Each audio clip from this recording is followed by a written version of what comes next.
The news at 5 on 2 Works For You starts right now. Well, when I heard the boom and all that rumbling, I knew we'd been hit. I felt it in my heart. I knew. It was like a movie, kind of a horror movie, because I'm hearing kids screaming and. I didn't know if we were going to get out of there. We were just thanking God that we were just alive. We've been down this road before. We know what to do. Good evening, I'm 2 News anchor Russ McCaskey, live tonight in West Tulsa, where last night this was a wild scene. Firefighters were carrying dozens of children from this building behind me. They were at a gym that was likely hit by a pretty powerful tornado. Now, today we can tell you that Governor Mary Fallin has been out touring the damage all across the state, and she has declared a state of emergency for 25 Oklahoma counties, including Tulsa. Last night's storms killed 1 person and injured several others. Thousands of people and businesses are still without power, and because of that, Tulsa and Sand Springs Public Schools both canceled classes today. 2 Works For You is covering this story from every angle. We have live team coverage for you tonight. All of our reporters out covering the story tonight. We begin though right here in West Tulsa, where preparation and quick thinking saved dozens of lives. You know, when I heard the sirens, there just wasn't any hesitation. And I am very grateful to God and the Holy Spirit. It was just I just knew that I needed to move. Hey, Russ, can you cue Joe? Will you be able to cue him?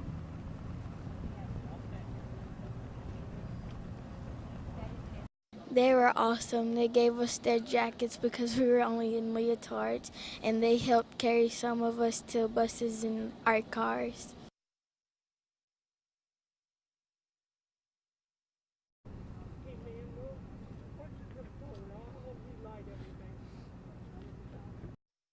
The firefighters were amazing, these Tulsa firefighters. We just all need to hug them, thank them. It was a night of chaos. When I heard the boom and all that rumbling, I knew we'd been hit. I felt it in my heart. I knew. Jennifer Patterson is the founder of Aim High Academy. She says the storm hit at the worst possible time. The gym was full of kids tumbling. We heard the sirens go off, and Miss Jennifer did this little signal, and we went down to the basement. Well, it was really fun at first, but when it was like the rain pouring down, I was really scared. I felt like my body was just going up, and then my ears popped, and I knew that we were in the tornado. Come on. 2 News has followed Aim High Academy for years. It's a faith-based gym that caters to low-income families. Straight arms, push. Teaching kids gymnastics and dance. We were there the day that they cut the ribbon and opened this facility on Charles Page Boulevard. And we are super excited about this day, and we thank God for all that He has done. Yay! Jennifer told us then the new gym was perfect, but even then she didn't know how perfect. She says she can't imagine what would have happened if this new facility did not have a basement. I can't think about not having. I can't go there right now and think about not if we hadn't had it. What Jennifer can think about is that everyone made it out unharmed, and she says her faith-based gym will somehow, some way, carry on. We want to keep this going because these kids have worked too hard. Now, coming up tonight on 2 News at 6 o'clock, we're going to tell you about efforts being made to help rebuild that gym. Now, as the storm passed through West Tulsa, it left block after block of damage. 2 Works For You reporter Joe Hinkey joins us now live. And Joe, I understand that people here are thankful for one thing. Well, that's right, Russ. I walked through many of those blocks, several of those blocks today, and along the way I talked with many families, each of them telling me last night they heard the sirens, found the safest place in their house, and are thankful here in West Tulsa, at least, no one today is reporting any injuries. Now, one of the women that I talked with in those neighborhoods today is Jessica Holliday. She lives with her daughter in their West Tulsa home. The storm took out this massive tree, which she tells me many are saying is the largest to go down in the area. Like others, Jessica found herself heading home during the storm because it hit during the evening commute for many people, which she says is scary by itself. It's devastational because you don't know what you've lost, and you don't know what all you have to look forward to when you get home. Now, the tree down in her yard ended up crashing through her roof, causing damage to several rooms. Jessica tells me she is trying to figure out what to do as she does not have any insurance. And like many Oklahoma born and raised during this storm, this is just yet another tornado, another strong case of winds blowing through their neighborhood. So nothing new to them. Coming up on 2 News at 6, hear what one woman is saying today after she lived yet through one more tornado. Yeah, and this was a bad one too. All right, Joe, thanks. Well, in the last hour, Oklahoma's Governor Mary Fallin has been touring the damage. 2 Works for You reporter Liz Bryant joined her and talked with her one-on-one. Liz joins us now more live with on that. Liz? Well, Russ, right now I am in the middle of this damage at this mobile home park near Sand Springs. You can see people behind me going back into the rubble, sifting through the belongings to try and reclaim any part of their former life. Governor Fallin told these residents today, if you don't have insurance, just wait. FEMA teams are coming to help you tomorrow. Thank you. Thank you for saving lives and taking care of people. Very stressful situation. As you can see right there, Governor Fallin shook paramedics and firefighters' hands as she walked down this very long street. Homes damaged on one side, mobile homes flipped over and destroyed all around us. The governor stopped and talked with families who told her about their kids and their pets hearing the sirens and taking cover. One family that we stopped in front of, they said their mobile home flipped, that their husband saved their life because the wife said the husband saved their lives because they all got in the truck and zoomed off to Quick Trip. They don't believe they were going to make it if not. Now, I asked the governor, does last night's destructive weather across the state in very early spring make you nervous about this storm season? She replied, we will be prepared. We are prepared. We have the best response team in the nation. And last night I saw that firsthand here. Live right now, Liz Bryant, 2 News, Works for You. All right, Liz, thanks. And there's more destruction in Sand Springs. The storm knocked down a Daylight Donut store that was located at 177th West Avenue and US 412. 2 News anchor Stephen Romo has been talking with the owner of that Daylight Donuts. He joins us now live. Stephen. Yeah, Rose, you can see what they're dealing with out here. This is where that donut shop was, and much of it now was thrown across the street. It ended up in this field over here. It's in the trees, even hitting that house in the distance. Now, Lisa Jenkins, the owner, still shaken up over this. That neighbor found Daylight donut packaging inside his home. His garage was also destroyed. Jenkins has the business here. She's had it for 9 years. Now, she and her family trying to salvage whatever they can. We were watching the weather last night come through and get ready to head to the storm shelters ourselves, and seeing that a tornado was heading on 177, and we realized that's our donut shop.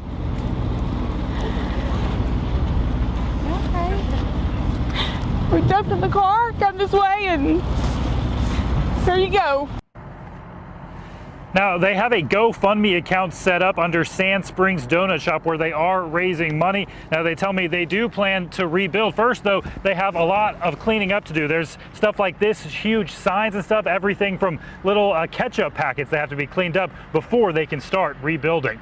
Reporting live in Sand Springs, Stephen Romo, 2 News Works for You. All right, Stephen, thanks. And speaking of cleaning up, people are driving for hours in Oklahoma to help people clean up, all in the spirit of volunteerism. 2 Works for You anchor Marla Carter is live at Reese's in Sand Springs with more on that. Marla? Russ, the donations are truly pouring in. There are diapers, non-perishable food items, clothing, even cash. In fact, so far, they brought in $1,000 just in cash, and that's not even all. There's also help in the area hardest hit. And just past it, you would turn and go back to the north. Jim Sheets is a man on a mission. Well, you had a tree that's laying on its side, and it's 2 stories tall. And these people can't get out till this is gone. He's coordinating getting these large limbs cut up and moved out. And the damage is in a smaller area, but guys, you got a lot of work to do. Jim and his crew are volunteers with Oklahoma Disaster Relief. He doesn't just assess damage to homes, but also to hearts. We just thank you for the opportunity to work with them. In Jesus' name, thank you. Okay. There is a light at the end of town. Mom was stuck on the porch there when it was going on, and she made it. So. Wow. And his mission continues. We got the Salvation Army here already. You can't beat that. They're great, great, great people. Providing salvation for this family in need of ways to carry their diapers. Mustard and mayonnaise on it. Or fill their stomachs. Thank you very much. Yeah, we got a trunk full, so we'll bring it back. All right. Thank you. Even taking donations. They just come and give. even if they're in need, they'll still give because they want to help their neighbor. As for Jim, his mission is nearly complete as Operation Tree Removal is underway. We're fixing to call a crew in, and we think we can get the trailer back, you know, with the chainsaws and stuff, to where that tree is, and we can get that cut up. Okay, thank you. I'd really appreciate it. Thank you. I'm gonna need it. Okay. Most definitely. All right. Thank you.